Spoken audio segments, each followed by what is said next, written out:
கிறிஸ்துவுக்கு அன்பானவர்களே, இந்த நாளுக்காக ஆண்டவரை சோதரிக்கிறேன். ஜாதியை குறித்து பார்த்து வருகிறோம்.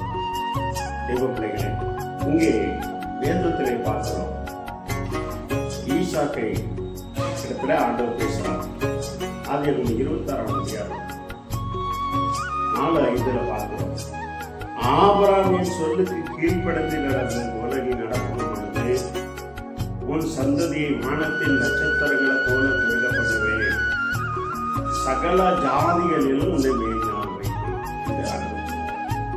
பாருங்க, இங்கே சகல ஜாதியிலும் ஆசீர்வதிக்கப்படும்.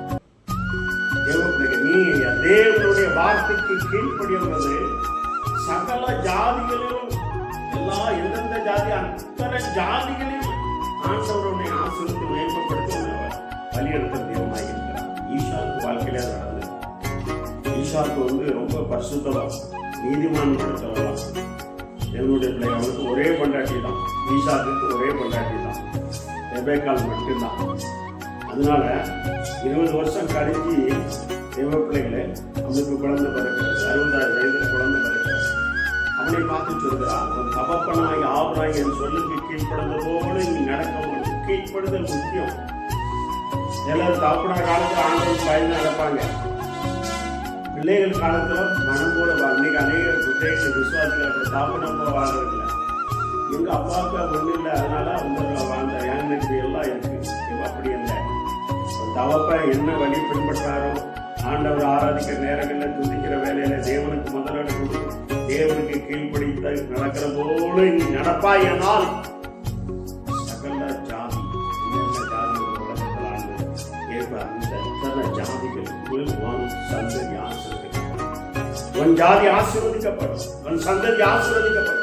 இந்த வார்த்தை கேட்டுக்கொண்டிருக்கிற தேவனுடைய பிள்ளையே, எனக்கு ஒரு ஆசீர்வாதம் இல்லையே சொல்லி கலந்து கொண்டிருக்கிற தேவனுடைய பிள்ளையே, நீ கர்த்தருடைய வார்த்தைக்கு நீ கீழ்ப்படிவாயோ. அந்த ஆபிரகாமை போல என் தகப்பன் என் ஆண்டவரே என்று சொல்லாதபடி, ஆண்டவரும் இரட்சகருமாகிய தேவன் உன் தகப்பன் என்றால் அவருடைய வார்த்தைக்கு நீ கீழ்ப்படிவாய்.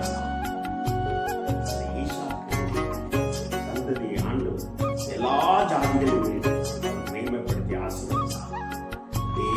வானத்தில் நட்சத்திரங்கள் பிரகாசம் அநேருக்கு பிரகாசிக்கிற சந்ததி. அதே போல ஈசாக்கு அநேக பிரகாசிக்கிற சந்ததி, அநேக வழி நடத்துகிற சந்ததி பிள்ளைகள் உருவாகினார்கள் என்று சொல்லி வேதத்தில் பார்க்கிறோம். அந்த வார்த்தையை கேட்டுக்கொண்டிருக்கிற தேவ பிள்ளைகள். ஆனால் ஒரே ஒரு தகப்பனும் வார்த்தை தகப்பனாகிய ஆபிரகாமுடைய தேவனாகிய தேவனுடைய வார்த்தைக்கு கீழ்ப்படிதான். கீழ்ப்படுதல் முக்கியம். தேவ பிள்ளைகளே, தகப்பனை போல நீ கீழ்ப்படிஞ்சாதான் உனக்கு ஆசீர்வாதம் கிடைக்கும். தகப்பனுக்கு அநேக பிள்ளைகள் கீழ்ப்படுகிறதே இல்லை. அநேக பிள்ளைகள் தகப்பனுக்கு கீழ்ப்படியாம போனதுதான் கெட்டகுமார் நிலைமை என்ன ஆகுதுன்னு பாருங்க தேவ பிள்ளைகளை. ஆனால் தேவனுடைய இறக்கம் பெரிய தேவ பிள்ளைகள். இந்த வார்த்தை கேட்டுக்கொண்டு சகோதரி நீங்க யாரா இருக்கலாம், சுவாசியா இருக்கலாம், இதுவா இருக்கலாம், முஸ்லிமாக இருக்கலாம். தேவனுடைய தகப்பனுடைய ஆசீர்வாதம் வேணும்னா உன் தகப்பன் தேவனை பின்பற்றுவது போல நீ பின்பற்றுவாயானா, தேவனுடைய வார்த்தைக்கு கீழ்ப்படுவாயானா,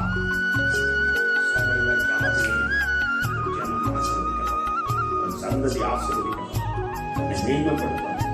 எல்லா ஜாதிகள் மக்கள் மத்தியில் உன்னை மேன்மைப்படுத்துவார். அது ஆபிரகாமுடைய சந்ததி, ஈசாக்குடைய சந்ததி கிடைக்கிறது. இந்த வார்த்தை கேட்டுக்கொண்டிருக்க தேவனை பிள்ளைகளே, அவர் கேட்டும் என்றும் மாறாதது. இந்த வார்த்தை கொடுத்தா, ஆனால் அந்த வார்த்தையை விட்டு நீ விலைக்கு தேடக்கூடாது. இந்த வார்த்தைக்கு கீழ்ப்படியும் போதுதான் தேவ பிள்ளைகள் சகல ஜாதிகளும் மேன்மைப்படுத்துவார். தேவ பிள்ளைகள், அதனால இந்த வார்த்தைக்கு நீங்க கீழ்ப்படிங்க. இந்த ஈசாக்கை போல நீங்க கீழ்ப்படிந்து நடங்க. கர்த்தர் உங்களை வானத்து நட்சத்திரங்கள் போல பெருக பண்ணி எல்லா ஜாதியாரும் உங்களை கும்பிடுற அளவுக்கு உங்களை எல்லா ஜாதியும் பற்றி உங்களை பயப்படுற அளவுக்கு ஈசாக்கை கொடுத்து பார்க்கலாம். பஞ்ச காலத்துல எல்லா ஜாதிகாரமும் விதைக்கான், ஈசாக்கு விதைக்கான் 100 மடங்கு ஆசீர்வாதம். அதான் ஆண்டவருக்கு ஆசீர்வாதம். சகல ஜாதிகளை மேம்படுத்துகிற ஆசீர்வாதம். இன்னைக்கு உங்களை ஆண்டவர் ஆசீர்வதிக்க தேவனாய் இருக்கிறார். ஆசீர்வதிப்பார். ஜெபம் செய்வோம். நல்ல ஆண்டவரே சோதனை நாளுக்காக சொல்றார். ஈசாக்கு என் வார்த்தைக்கு செவி கொடுத்து நடக்கும் பொழுது சகல ஜாதிகள் அவனை ஆசீர்வதிக்கப்படுவாங்க. அவரை வானத்தில் நட்சத்திரம் போல அவருடைய சந்ததியை பெருகப்பட சொன்னவரை வார்த்தை கேட்டுக்கொண்டிருக்கிற ஒவ்வொரு பேரும் உடைய வல்லமை இறங்கட்டும். உடைய வார்த்தைக்கு கீழ்ப்படியாதவர்களை நீர் ஆசீர்வதிக்க முடியாது. அப்பா, உடைய வார்த்தைக்கு கீழ்ப்படுகிற பிள்ளைகளை சகல ஜாதிகளை மேன்மைப்படுத்துவதற்காக